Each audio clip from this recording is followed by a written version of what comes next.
Hey, welcome, ladies and gentlemen, to Shellerina Talks. I tell you, this is my 19th video on this video marathon, building this YouTube channel. Woo! Okay, but I'm enjoying myself. We're going to jump right into this video. As you can see, it's my journey of me getting married on my third date and sharing my experiences along the way. And this particular experience is, did I make the right decision? Up until this point, all of our videos have been, the good of the marriage. No marriage is perfect now. Mm-hmm. Mm-hmm. Ain't no marriage perfect. I'm quite sure people are saying y'all had to have some type of challenges. Y'all wasn't in love when y'all got married. Y'all didn't love each other when you all got married. You didn't know each other when you got married. You married a stranger. Truly, there had to be some type of challenges, right? Absolutely, darling. Yes. Yes. Did the thought ever occur to me? Did I make the right choice? Yeah, it did. And I had good reason to think and feel that way. Well, when I first got married, I was bawling. Real bad. To the point some stranger lady was like, "Are you all right, miss? Are you all right, miss?" And I was bawling so bad. She was trying to pry my hands from my face because I had that moment decision. And I think it was, hmm, let's see here. I think probably, hmm, sometime in August. I got married in July. I could have had that feeling in August or around August. I honestly believe around reorg time with the schools. That means when secretaries go back ahead of time before all staff to register the kids. Reorganization. And I felt that way because by us being strangers and not really knowing me that well and me not knowing him that well, I think there were on his part some trust issues because he did share with me the relationship that he came out of. There was some cheating involved and stuff like that. And he did want to marry the woman and bought her 3 rings, all that stuff like that, like y'all heard in my earlier videos, right? But I think he had some trust issues. And like every time I would see like friends, just regular friends, especially male friends more so, he would get angry. For example, like I would take my car to the same mechanic every year. This mechanic also was like my photographer because I used to be in a singing group. So he was our photographer.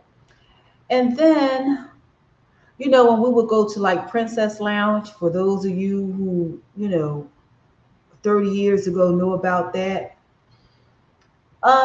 I think he was in the band. I'm not sure. But anyhow, when I went to take my car to get inspected and my husband was with me, he what do y'all guys call that? Mean mugging my mechanic? And I'm like, what's the problem? And he was like, I know what he thinking. I know what he thinking. What? Excuse me? What do you mean what he's thinking? Mm-hmm, mm-hmm.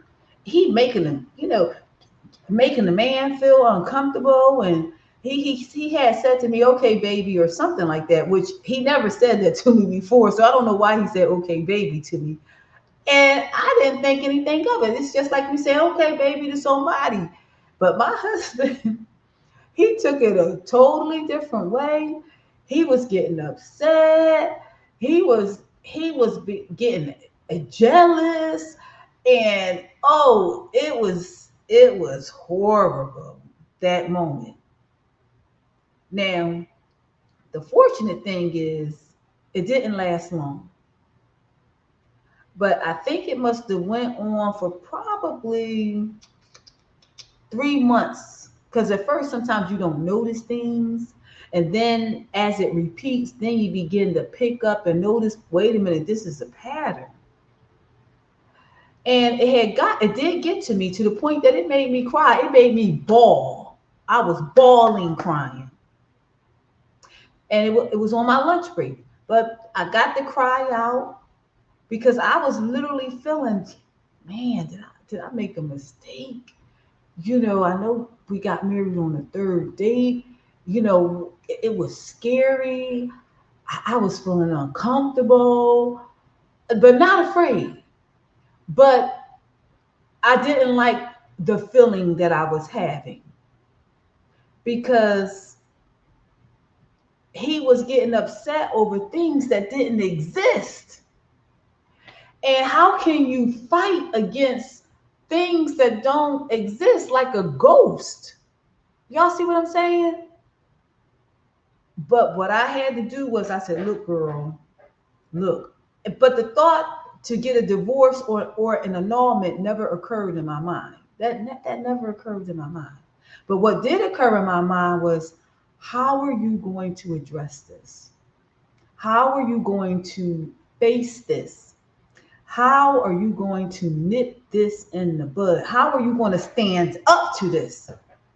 Because every relationship has some type of challenge where you have to stand up to something, where you have to nip something in the bud to set the tone of your relationship going forward.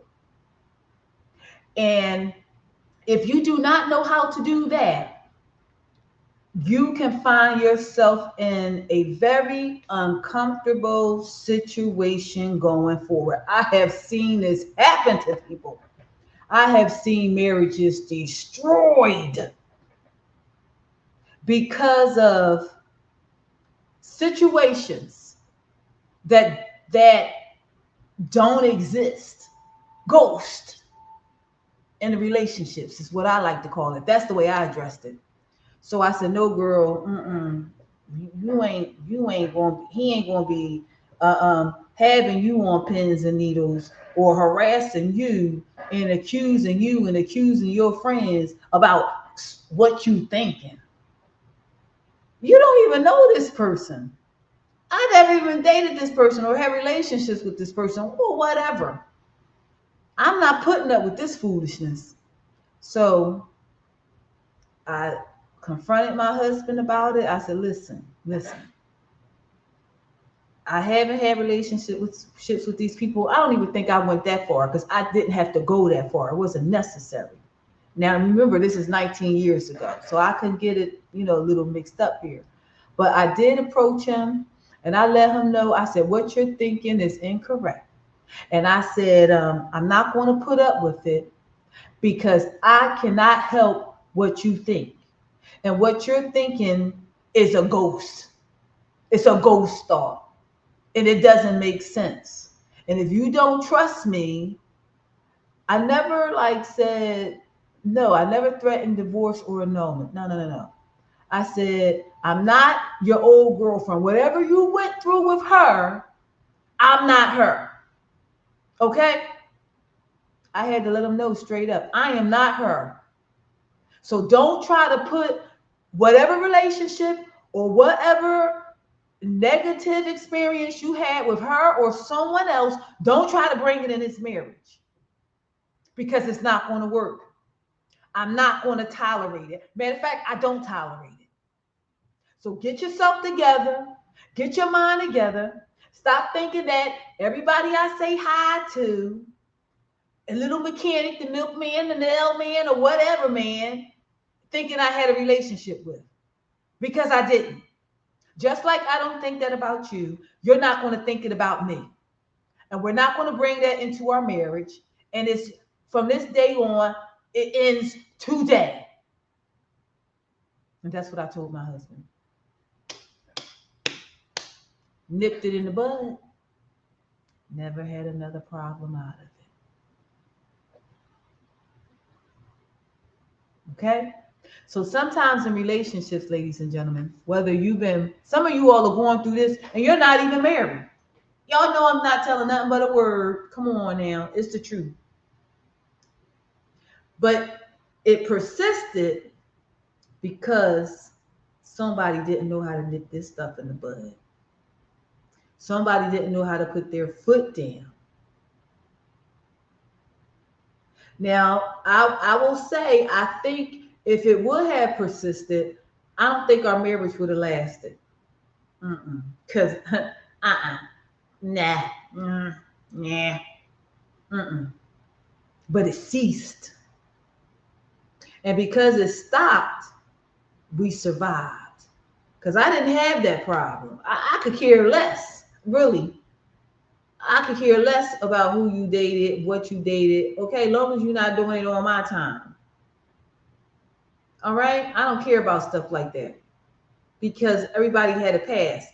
But the thing here was, I didn't even have a relationship with these people. And that was pissing me off. That was hurting my feelings. That was making me mad.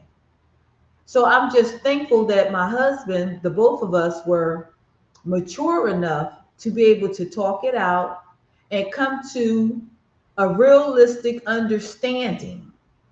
And for my husband to see exactly what he was doing and how he was bringing foolishness into the marriage.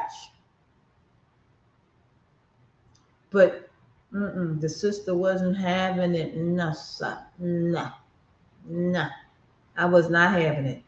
I nipped that crap right in the bud and shut it down. All right? And sometimes that's what you got to do. You have to be strong enough to shut stuff down. Otherwise, foolishness gets out of control and you will have no relationship. So please, don't bring or drag other people's junk into your freshly new relationship. Develop the self esteem and the self confidence so that you will be able to love and appreciate your mate. Don't be intimidated by your mate. I think that's what's happening to a lot of marriages out here. The women and the men are being intimidated by your own mates and sabotaging your own marriages and relationships. And it has to stop. And only mature people can do that. And I'm quite sure many of you are mature. You just may not know what's going on. And it really segues to another video that I will be doing probably sometime tomorrow called The Tricks of Life. And also another video I'll be working on called Marriage is a Mental, Physical, and Spiritual Experience.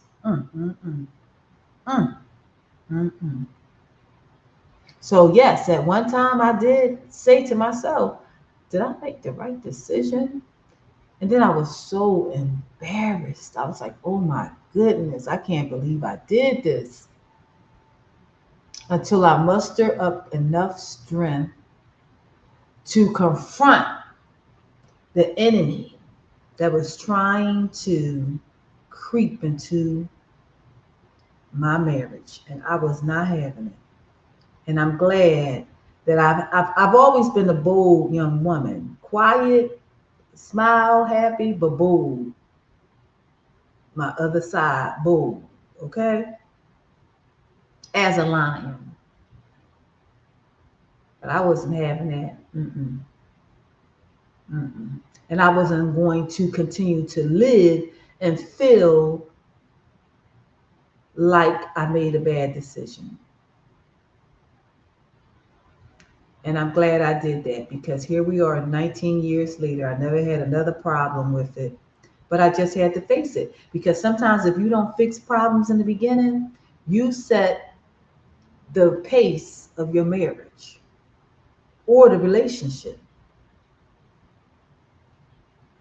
And what you accept is what will happen. People can only do and say and behave towards you in the way that you allow them to. And there were some other times when I had to set the Mr. in place. And there were times he had to set me in place. And I'm going to tell you all about that too, okay? And I hope this content is really helping some people. I really do. Because it breaks my heart to see so many young men and women against each other's throat. And I get it, it's clickbait too. A lot of it's clickbait. Probably I'm feeding too far into what? Clickbait, right? Hey, I get it, y'all. I get it. I get it. The De Niro's, I get it, okay? So, but for those who are taking it truly at heart and really have bitterness and really have been hurt and who are in the process of healing, I wish you a speedy recovery.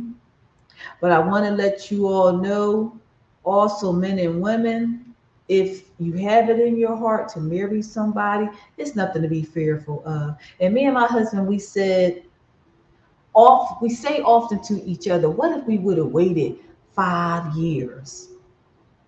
Just saying, oh no, it's too soon to get married. Let's wait, let's wait. Then we find ourselves, dating for 2 years and 5 years and probably coming into some hiccups and breaking up when all along it was meant to be. And say if we would have waited and 5 years lapsed by, all the time we could have been married and we would have wasted time. So I'm glad we made the right decision to get married. We made the right decision to communicate. We made the right decision to respect each other. We made the right decision to honor each other. We made the right decision to exchange vows. We made the right decision, and I'm so, so happy about it. I'm so, so happy that we did that and we made it through. And hopefully we had many more years together, because we have more time behind us than we do before us. So who knows?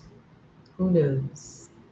But until that day, I have enjoyed my marriage. I have. But I can't wait to tell y'all the rest of the juice. And I'm not just telling my business just to tell it, but I'm telling it in hopes that it can help somebody. I really hope it does. Okay? All right, you all take care. But before we go, y'all know the routine if you've been watching my videos. I like to share with you from out of my book, Nourishing Your Dreams, an affirmation or inspiration or positive thought that can help you fulfill your dreams, goals, and destiny and live your best life. The book is available on Amazon, and the link is below. Also, if you ever wanted to start your own business, you are more than welcome. You don't want to miss out on the opportunity to be a part of our Zoom empowerment session held Thursdays at 7 o'clock p.m.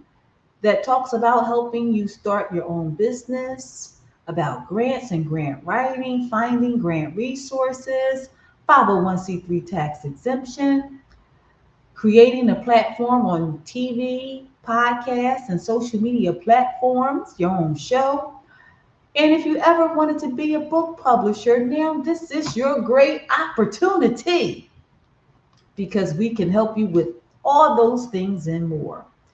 My book, I do plan on creating a playlist and going into more detail about the affirmations inside the book, why I wrote them, and the witty responses, and sharing with you either a personal or entrepreneurial endeavor in which I experienced to bring this thought to life. So the thought for tonight is, when you say something, mean it. And wasn't that true in my video tonight? When you say something, mean it. When you believe something, believe it. And when you want something, you better get it. The witty response is, when you mean what you say, it will compel you to do what you believe and get what you want. And with that being said, good night, ladies and gentlemen. I have reached my 20 video goal for tonight, and hopefully I will do, I think I have like what, 1, 2, 3, 4, 5, 6, 7, 8, 9, 10, 11, 12, 13, 14. Hopefully I might do all 14 tomorrow. If I do 5 before 12 noon, 5 when I come back, and 5 in the evening, I might be able to finish this stuff up, okay? But anyhow, thank you all for following me along in this journey. Again, if you like my content, please subscribe to this channel, grow with us. Also, share, like, review, hit the notification bell, and be sure to watch the next video. Okay? All right. Thank you so much. Bye bye. And leave a comment, whether good or bad, because I will respond. Let's keep this conversation going.